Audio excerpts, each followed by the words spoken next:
Hello, welcome to Student Loan Consolidation. Today's program is sponsored by Repay 411, and this is just one program in their library with resources regarding the whole student loan repayment and forgiveness process. Today's program is Getting Organized and Reasons Why You Want to Consolidate Your Student Loans. So let's start with the basics. The first thing you need to do is create an inventory of your loans. Most students, when they graduate, will have various loans numbering anywhere from 10 to 20, 25 loans depending on how long you've been in school. You may have a series of federal loans and private loans, maybe loans owned by your parents. They don't need to separate and understand which category each of them belong to. You have different loans by different group, and why that's important is that many of the repayment processes and loan forgiveness programs are specific by the type of loans that they are. So this is an important process to get you organized to minimize the amount of out-of-pocket costs you'll have and to see if you'll qualify for loan forgiveness down the road. Why would you want to consolidate? It's important you want to consolidate because it simplifies the repayment process. It will make you only have one payment by loan type when you're finished. This is extremely important since default is extremely easy to happen if you overlook one or two loans when you have multiple loans if you don't consolidate, and it's really highly recommended. There is no major financial advantage to consolidating except for it just consolidates into one payment, which is extremely important. What's also important is that, as we said, you have different loans, but you also, the owners of the loan is important as you go through this process. If you were to go to the database and see and look under your Social Security and PIN number, the loans that maybe your parents have taken out to help you pay for college will not appear there. It's because they are the owners of their loans and you are the owners of your loans. So this may be an important part as you may need to pay back your parents as their loans will also be due. So why is the student loan type so critical? As I said earlier, the type determines the options you will have under repayment and under loan forgiveness. This will vary by what income level you will have, the debt level you have, and the type of job you have. So it's very important that you understand what type of loans you have and who you have to pay. As I said earlier also, that many students will graduate with a variety of loans. So on the federal side, you may have a Perkins loan, you may have a unsubsidized Stafford loan, you could have a Grad Plus, you could have a subsidized Stafford loan. All those will vary, and you can have numerous loans by various lenders, especially if your loans are prior to 2010, when it was really up to the schools to select which method they were going to use, which could have been through the FFEL process or through the direct program.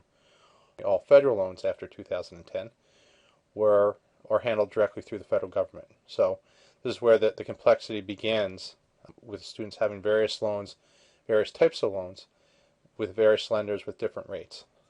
You also may have private loans that are also unique to themselves. Again, it will depend how you decided to pay for college, and the access to these funds were very easy at the beginning. The repayment process can be very complex and very difficult.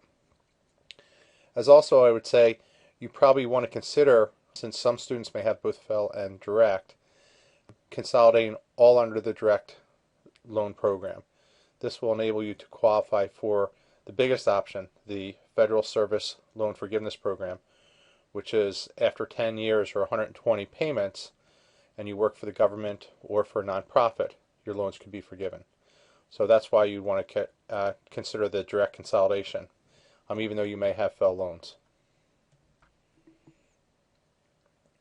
So why is it so important if you understand which loans you have, that the federal loans have the best repayment options when we compare them to the private loans? Your private loans will only have one type of loan repayment process based on time, so you can extend it out or take more time to repay them back, but it will be a fixed payment for the most part over some period of time. Where the federal loans have options such as based on your income, or you could have a specific period of time you want to pay them back. There's more flexibility there. And also, with certain repayment options, you may qualify or could use them for the loan forgiveness.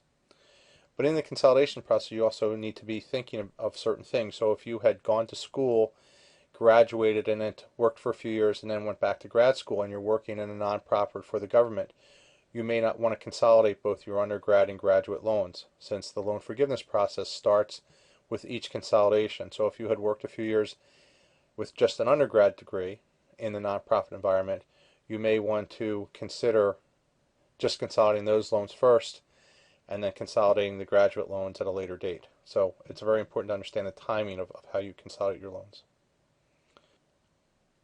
You also may not want to consolidate some of your federal loans, such as the Perkins, since they have certain advantages, and once they're consolidated, they become unsubsidized Stafford loans, which the interest rates become a little bit different there, and they have a much more attractive rate. So you need to do some additional investigations on which loans you want to consolidate within the process.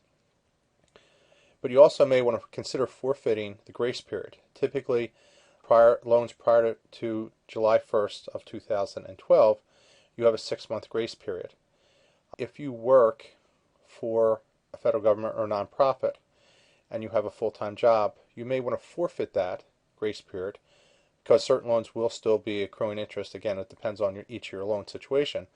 But those months that you're working could go against the 120 on-time payments if you're working full-time in that environment, which would help you on the loan forgiveness side. So what are your next steps?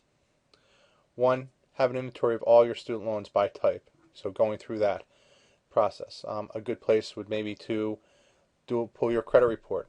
Well, that will have a list of your different loans. They're not the easiest reports to read, but that may be one source of information.